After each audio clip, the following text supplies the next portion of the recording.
Hi అండి, నమస్తే. నేను మీ వందన. ఈరోజు స్పెషల్ డాబా స్టైల్లో కోడిగుడ్డు కూర అండి. మనకు డాబాల్లో చేసే కోడిగుడ్డు, అలాగే అక్కడ చేసే తందూరి రోటీస్ ఉంటాయి కదా, వాటిలో పెట్టుకొని తింటే నిజంగా చాలా బాగుంటుంది. మీరు ఇంట్లోనే దీన్ని సింపుల్గా చేసేసుకోవచ్చు అనమాట.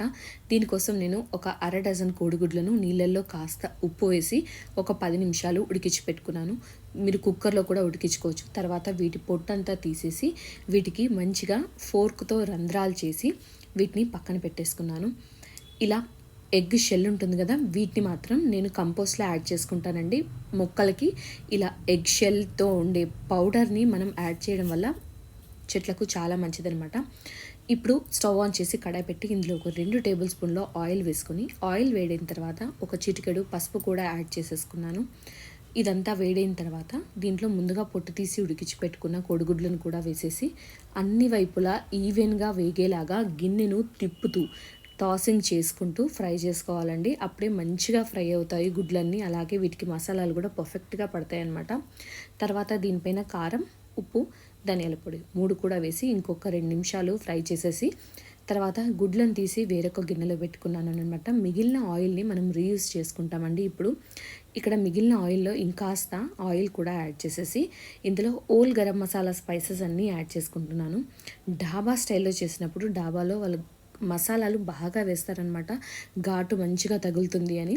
అందుకని ఓల్ గరం మసాలా స్పైసెస్ వేసేసుకున్నాను. చెక్క, సాజీరా, లవంగం, ఇలాచి, అలాగే పువ్వు, మిరియాలు, జీలకర్ర అన్నీ కూడా వేసేసుకొని అన్నీ ఒక 2 నిమిషాలు వేగిన తర్వాత చిన్నగా స్లైస్ చేసి పెట్టుకున్న ఉల్లిపాయల్ని ఇక్కడ యాడ్ చేసుకుంటున్నాను. ఈ ఉల్లిపాయలంతా మంచిగా వేగాలండి.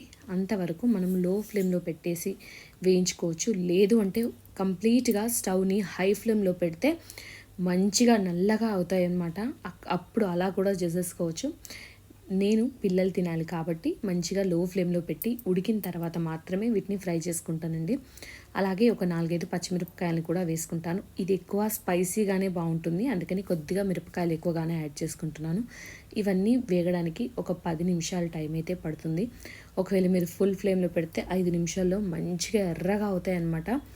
అప్పుడు మనం వీటిలోకి టమాటోలు యాడ్ చేసుకుంటున్నామండి. ఇక్కడ మీరు ప్యూరీ లాగా కంటే ఇలా టమాటో ముక్కల్లాగానే యాడ్ చేసుకోండి, చాలా బాగుంటుంది.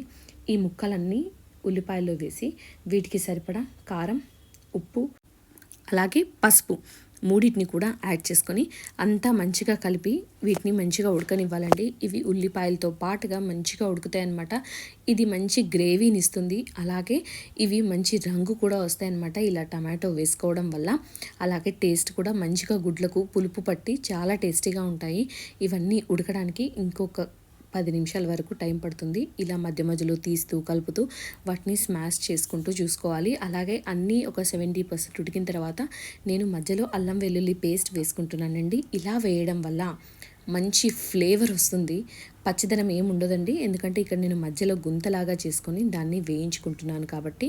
అలాగే వీటితో పాటుగా మంచిగా ఉడికిపోతుంది, సూపర్ టేస్టీగా కూడా ఉంటుందన్నమాట. ఇలా ఉల్లిపాయలు, టమాటో ఇవన్నీ ఫ్లేవర్స్ మంచిగా వస్తాయి. అలాగే అల్లం వెల్లుల్లి కూడా మంచి ఫ్లేవర్ ఇక్కడ వేయడం వల్ల తెలుస్తుంది. ఇంకొక 2 నిమిషాలు మంచిగా ఉడికించుకున్న తర్వాత వీటిలోకి గరం మసాలాని యాడ్ చేసుకుంటున్నాను. నేను ఆల్రెడీ చెప్పాను కదా, డాబా స్టైల్లో చేస్తున్నాము అంటే ఘాటు చాలా బాగా ఉంటుందని. ఆల్రెడీ నేను ఓల్ గరం మసాలా స్పైసెస్ అన్నీ వేసాను, కారం వేసాను, పచ్చిమిరపకాయలు వేసాను, అలాగే గరం మసాలా కూడా ఇక్కడ యాడ్ చేసుకుంటున్నాను. అలాగే జీలకర్ర పొడి, అలాగే ధనియాల పొడి ఇవన్నీ కూడా వేసేసాను. మంచి మసాలాతో చాలా బాగుంటుంది ఈ ఎగ్ మసాలా డాబా స్టైల్లో. ఇవన్నీ మంచిగా ఉడికిన తర్వాత ముందుగా మనము వేయించి పెట్టుకున్న కోడిగుడ్లని ఇక్కడైతే యాడ్ చేసేసుకోవాలండి. వాటిని కూడా ఆల్రెడీ మనము అన్ని మసాలాలు వేసి వేయించుకున్నాం కదా, ఆ మసాలాల టేస్ట్ కూడా ఇక్కడ ఈ ఉల్లిపాయల గ్రేవీకి మంచిగా వచ్చి కర్రీ అద్దరిపోతుంది నిజంగా.